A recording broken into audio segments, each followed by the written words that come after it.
Hello, and welcome to another Looking at Stuff video. We're back to the red background. And today, what we're going to be looking at is some true stories of the early internet. And I know they're true because what we are dealing with today is straight up autobiography. I'm just going to be telling you stuff that actually happened to me somewhere around 1997 to 1999. Just different things that I remember from the early internet days. And why do I want to talk about that?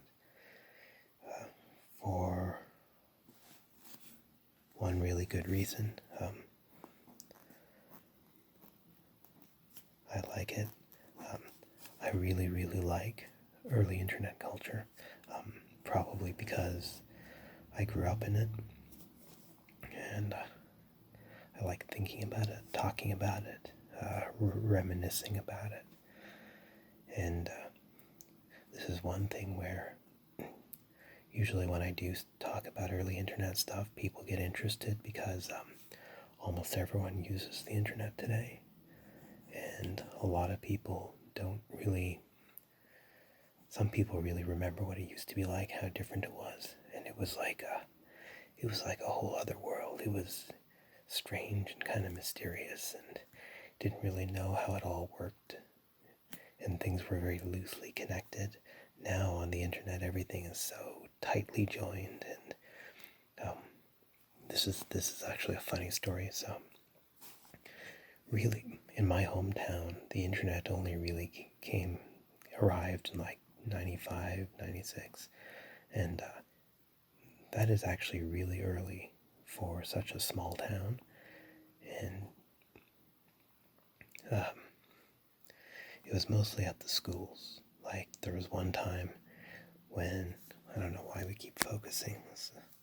There was one time when our teachers brought the whole class down to the computer room where the admin assistant was pulling up email on her Windows 95 computer to show everyone email. And it was like just a blue screen with some white font. And she typed out some words that no one could read because we were too far back. And she said, there, I just sent this message to someone in this other school. And we were all like, oh, okay, but why? So, but after that, the first person I know who actually had internet at their own home was my friend Jonathan. His parents were both science teachers at the local college, and his dad was like really into computer stuff, like before anyone else, and he had the internet at his home. And when I visited, I had seen movies like Hackers and stuff like that, and I thought, well, the internet is a fun and exciting place.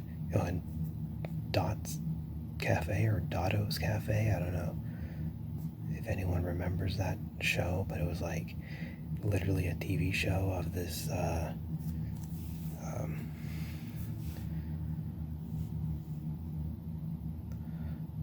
sorry, I was getting distracted by how bad the lighting is in this video, but I will fix it in post-production. Hopefully you won't even notice a thing. But yeah, it was literally this show where this heavy-set man with glasses, he kind of looked like Kevin Smith, I guess, sat there in a Hawaiian shirt and just told you about his favorite websites that he found. And I still remember the episode where he covered JoeBoxer.com. And I did not know what Joe Boxer was at the time, so I thought he was going through this, and I was just like, wow, what is this amazing site? Who is Joe Boxer? Why does this site exist? Everything on the internet just filled me with a sense of wonder at the time.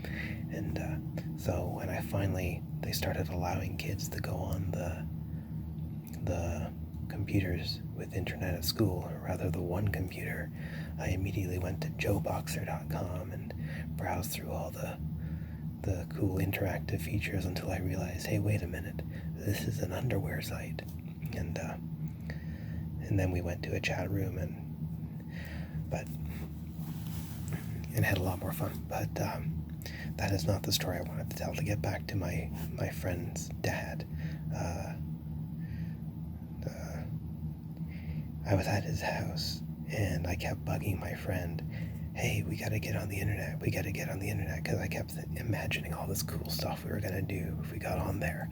And he kept saying no, and finally he said, okay, I'll ask my dad. And then I instantly regretted it because I did not want him to ask his dad. I wanted us to get into some mischief, you know.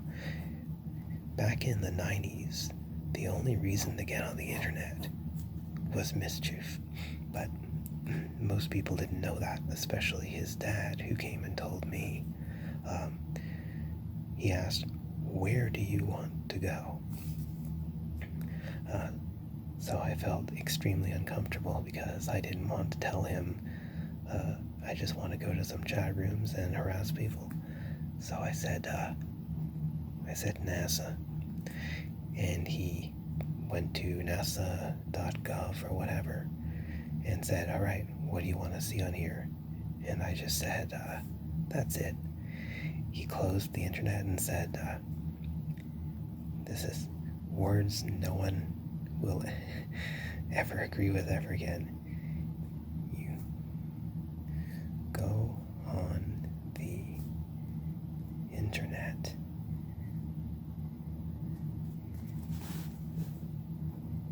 You have to know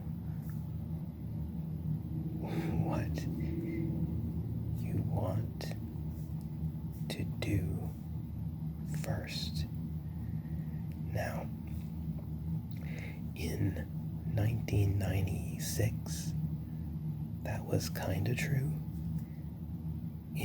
By 2001, nobody in their right mind believed that. And of course, by 2022, where we are now, this just sounds completely absurd, right? That's like saying, actually, you know what? I don't know what it's like saying, but it's not good. So,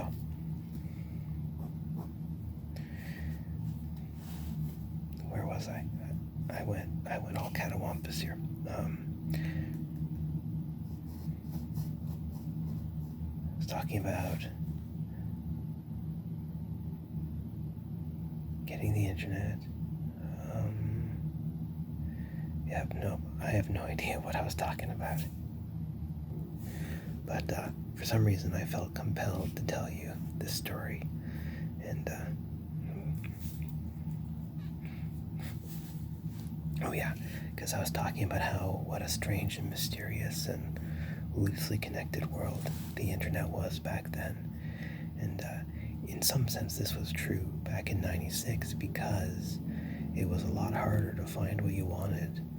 You know, there was no Google, or there were some search engines, but these search engines were like Excite,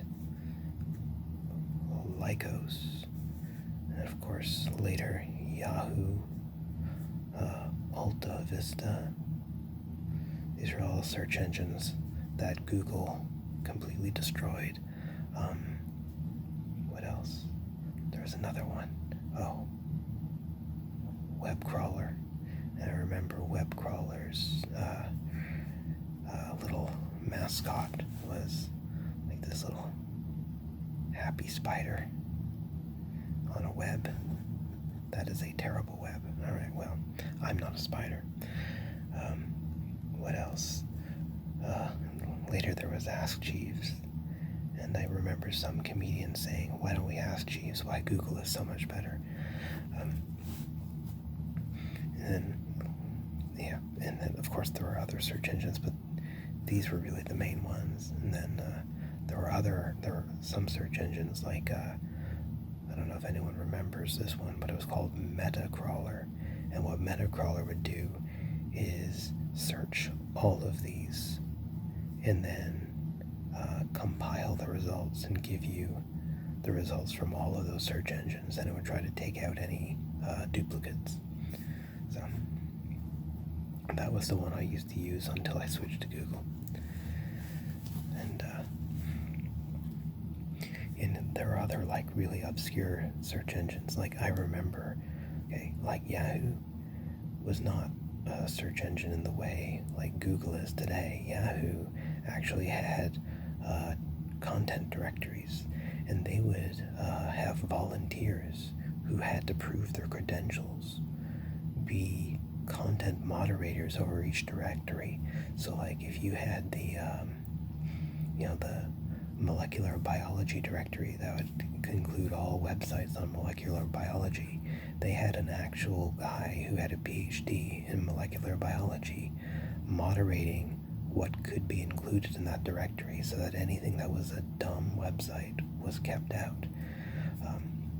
Now, you may think, well, there's no way that Yahoo would be able to include all the sites on the internet doing that. There's just too much, and you are correct. So Google provided enormous amounts more content, but Google also allowed, put all the onus of being the content moderator on you. So it was really up to you to determine whether, or it still is up to you to determine whether the website you found is of any real value or not. I think that matters a lot less in the age of Wikipedia, but I think still we do see real concerns where websites that have terrible information are, but anyway. And I remember a professor back in like 2001, I think, telling in my first year of community college, saying, when telling people they can use websites as sources in their essays, saying GeoCities does not count. You can't use GeoCities. So obviously, use judgment on what them. But there are other niche search engines like the avatar search. And you may be wondering, what is avatar search? It was a search engine that specialized in occult websites. And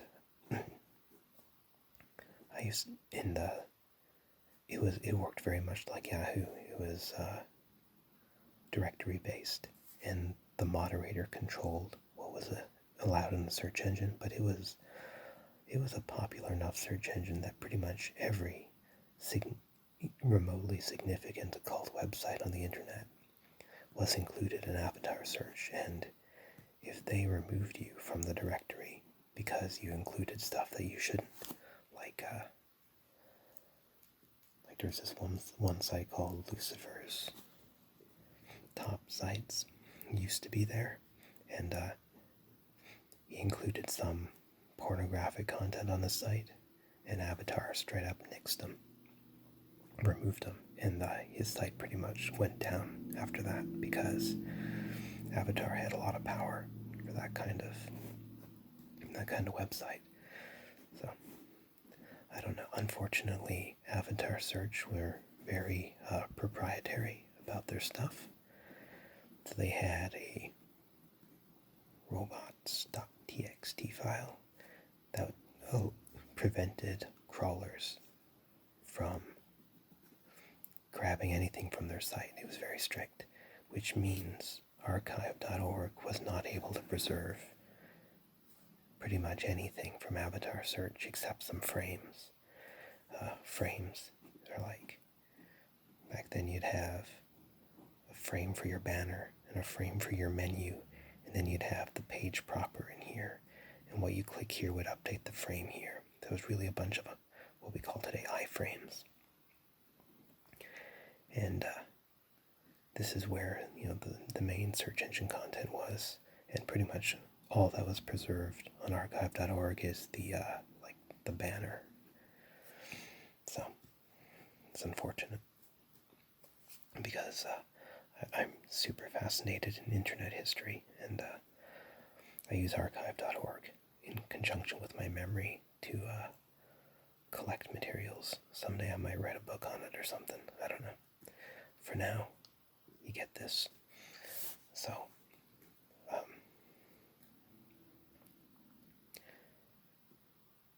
so I haven't even gotten to anything really autobiographical yet. What was I going to talk about? Yeah, I was just talking about how strange and mysterious the internet was because of how unconnected it was. And here's an example. So, back in like '97, when I wanted to be on, I was first on the internet, and I got some time alone because my mother was gone. So I hopped on, and I decided I wanted to find some adult contents. You know, I was 13. I was about that age where you start getting into that kind of mischief. And at the time, this was when you had dial-up, so you were getting 56K. But of course, you weren't actually getting that speed. In reality, you were downloading around, I actually remember, 2.5 kilobytes per second was my average download speed. Sometimes it would go all the way up to 5, and I thought I was in heaven. Sometimes it would be all the way down to 0.5, and I would have to wait, like 5 minutes for a single picture to load. And so there wasn't a whole lot of good adult content there, but the best place to find it, where it was still a little wild and woolly, was alt.binneries. Oh boy. Pictures, I think. Going way back here. .erotica. And then name your fetish. There was probably one there. But let's just say it was .nudes or something. And if you are not from the era of the old internet, you're probably wondering, that's a strange URL. That's because it's not, it's Usenet. And Usenet is also known as news groups. And this is something that generally your ISP offered along with your subscription. Not a lot of people took advantage of it, but it was usually offered. Your ISP on top of your SMTP server would also offer a Usenet server, and that would allow you to connect to the various news groups out there. And these were groups where people it was basically like giant mailing lists. So if you went to this particular group you'd do that in Outlook Express. You do that in Outlook, your mail software. I don't know if it was called Outlook at the time. I think so. And you just open it below your mailbox, and you'd go down and you'd go through all the news groups and say you found one that you wanted to post in. Like, I used to go to one for UFOs. I forget what it was, but I was interested in UFOs. And you'd just see people who wanted to make a post would just write up a post exactly the same way you write up an email. And you sent that post, and it was sent off exactly the same as you send an email. You could put pictures or other sorts of attachments in there, just like an email. And then it goes, instead of going to a single person, it goes to this group. And then any other user who goes to that group sees the available posts, and they can choose to look at any of the ones that they want. And there's usually a retention limit, and that's usually set by your ISP, I think. So it'll go back, a certain number of months or even years.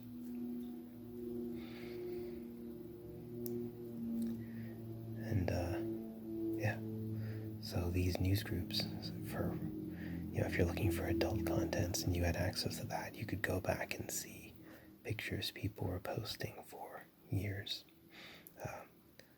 Actually, and I was young and stupid, so there was a picture that I was having trouble downloading. So I sent out a request saying, hey, can somebody help tell me why this won't download, or send me another copy of that? And sure enough, some guy actually did send me the picture by email. And he asked me, who are you? And I didn't want to admit that I was a 13-year-old boy.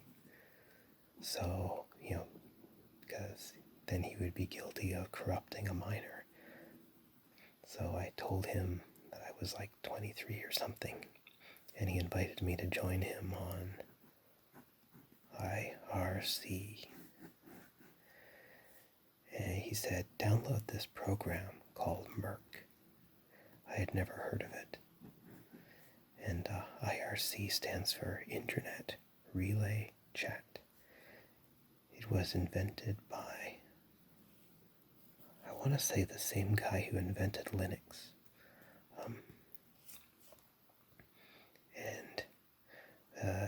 It's basically the model for chat rooms today.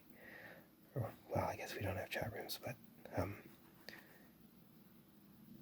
anyway, basically it was you'd connect to different IRC servers with this program called Merc, and the most popular servers were FNet or Downnet, and I don't know exactly how it worked, but the servers there were like a lot of different servers that would allow you to connect to these networks, and these networks had a series of rooms that you could join that would just be created by users. And there could be hundreds of rooms on some of these networks, and there would be people in them, and you could just talk to the group, or you could talk to the individual, and you could do actions by doing the @ or I think it was before what you type, and it kind of comes out as an action that you're supposed to be doing to someone. And they had everything you could imagine in here, from Christian Bible study to people who thought they were vampires to porn site password sharing to actual movie downloads. Of course, the movies were in such poor quality, 320 pixels or whatever. But anyway, this guy told me, I had no idea what he was doing. I had to take a brief break, but okay, where was I? So at the time, I knew nothing about IRC or MIRC or any FNet or Telnet. I just knew this guy told me, hey, if you want to hang out with me and my friends, download this and then connect to this network. And it was YIFNet dot something something something. And YIFNet was another network of chat rooms like FNet and Downnet. You could have, basically you had a network, and the network contains a bunch of rooms and people. And when you join, you just put in your name. And if I recall, it doesn't save your name. So when you are signing into the network, you can just put in any name you want and take someone else's handle. I could be wrong about that, though. I don't really remember.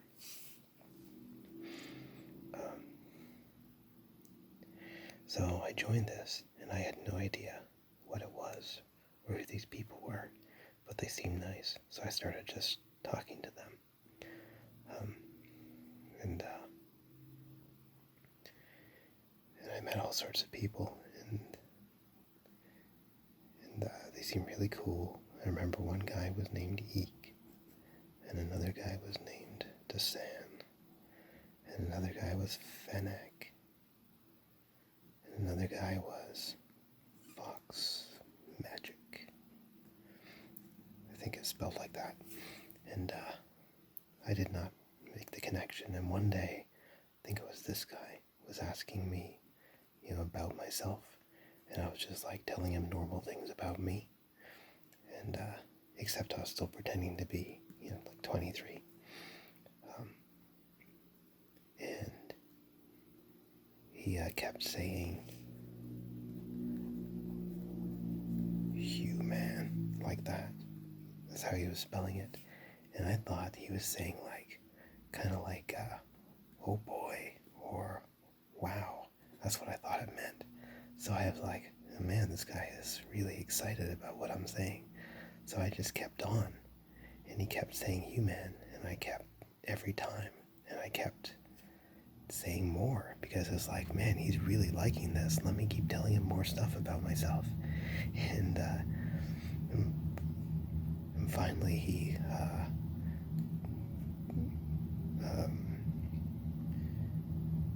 lost his patience altogether and told me I was being extremely rude. And I asked, what are you talking about? And it turns out human is a derogatory way of referring to human, because YIFNet was a chat network for furries. And when he was asking me about myself, he wanted me to tell him about my, what they call a fursona, which is, of course, your furry character that you roleplay. Fennec, of course, was a Fennec's fox. Eek, I do not remember. I want to say a cat, but that's probably just because of the Eek the cat cartoon. This guy was obviously a fox. This guy, I remember, was a chow dog. And the thing is, I did not have a fursona, and I did not know anything about furries at the time. It was not, nobody knew what furries were, really. It was not in pop culture. So I had spent like weeks in this furry community talking to these people without having any idea, and I felt pretty dumb. But otherwise, like, people today make fun of furries, but in my experience, aside from this guy, they were like the nicest people I'd ever met. Like, this was when I was young and new to the internet, and I wasn't even one of them, had no idea, and they just welcomed me into their community without any unkindness, or and some of them were extraordinarily nice to me. So anyway, but I never did take to the furry thing, so I eventually just kind of stopped hanging around there, and I never did tell them that I was actually just a 13-year-old boy. So if any of them actually watch this video, sorry. Let's see, it fills up this page. Oh, I do have another story. It's about news groups. No, I'm gonna have to turn the, actually, you know what? I don't have to turn the page. So, news groups. I said that I used to go to UFO news groups, right? And, brighten us up. And, as you might imagine, you're joining a news group, you're reading all the stuff, and you get pretty eager to participate. And there's also mailing lists that were around at that time as well. And I was on one mailing list that was for UFO stuff, and I was reading the news group, and sometimes this one time I found something really interesting in the news group that said, it was something about some documents being released in France regarding UFO phenomena. But then it also said, in the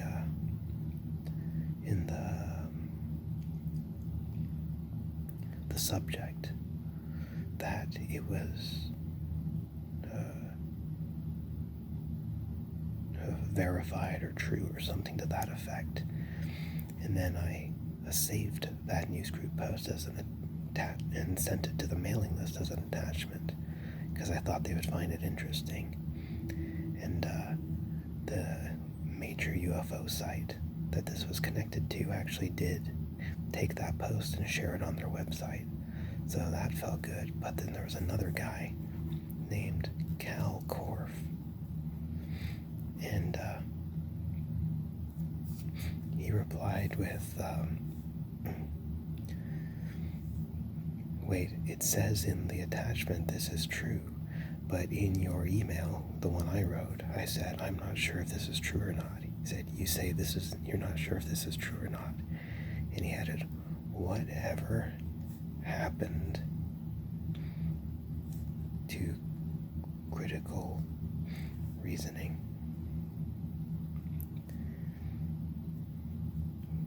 So implying that somehow I was stupid and was saying that it was both true and not true at the same time. Of course, I didn't write the original post that I attached, so there was no connection. But, he just went out of his way to be rude and unwelcoming. And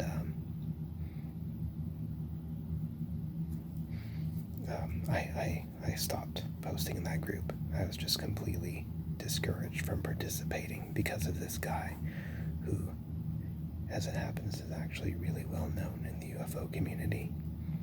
I think he's still alive and may even still participate.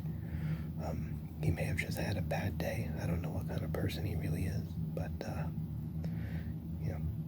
he is definitely guilty of discouraging the interest of a 13-year-old, 14-year-old, something like that, who was just really interested in participating in the community. So, what a scumbag. I don't know anything about him other than that incident. See, what else? Oh, this is an interesting thing.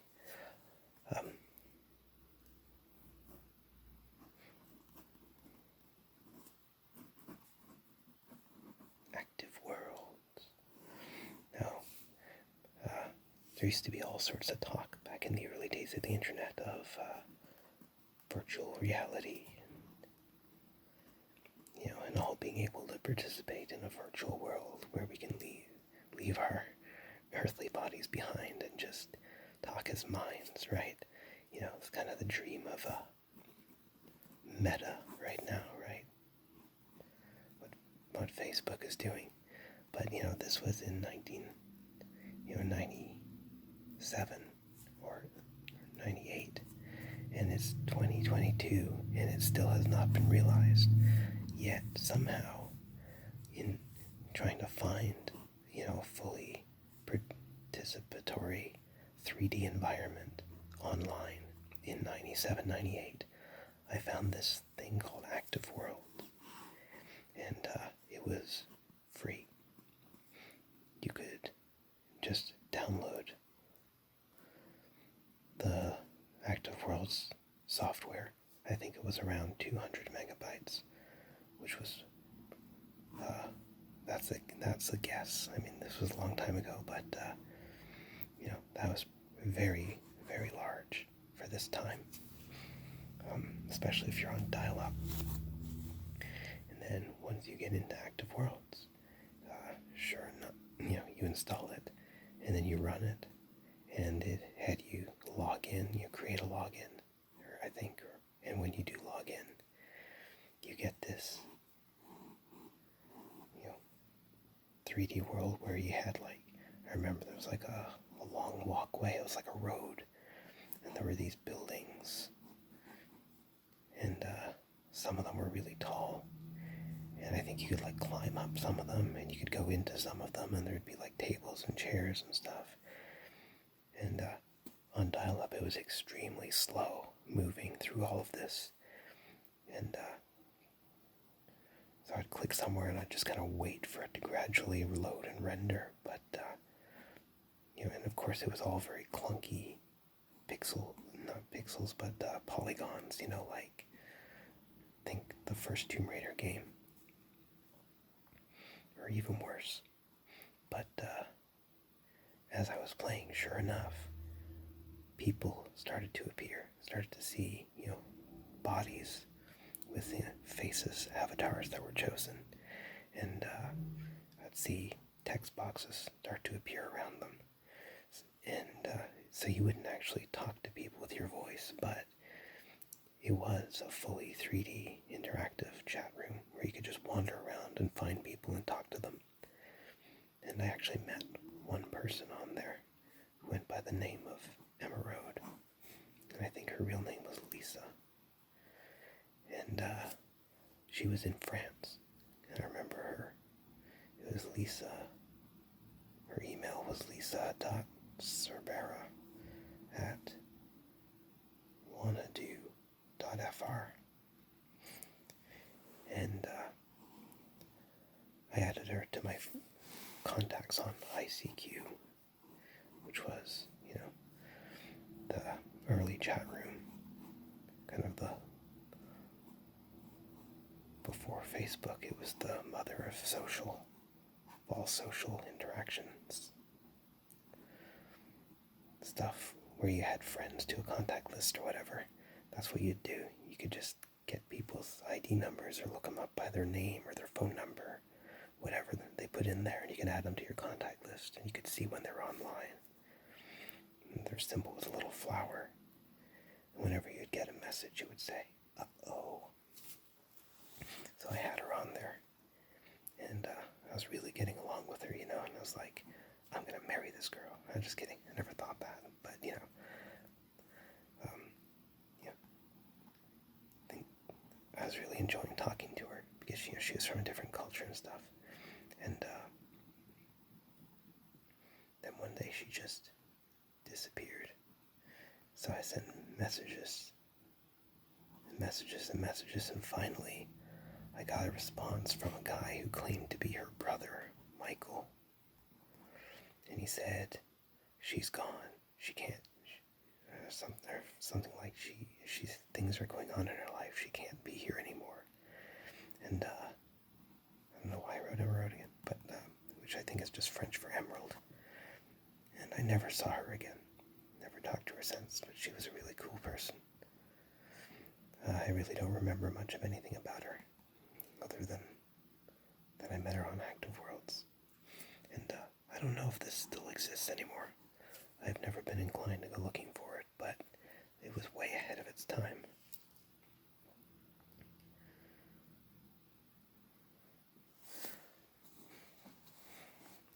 So that's it. The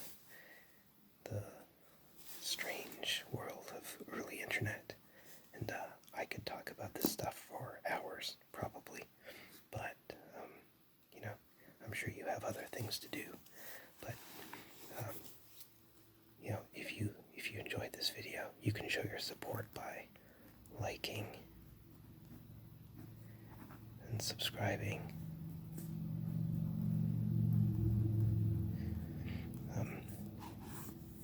The past, 3 or 4 weeks, my views and subscriptions have been going down. So any support I can get will be good. But if not, so be it. Alright, thanks for watching. Keep on looking at stuff.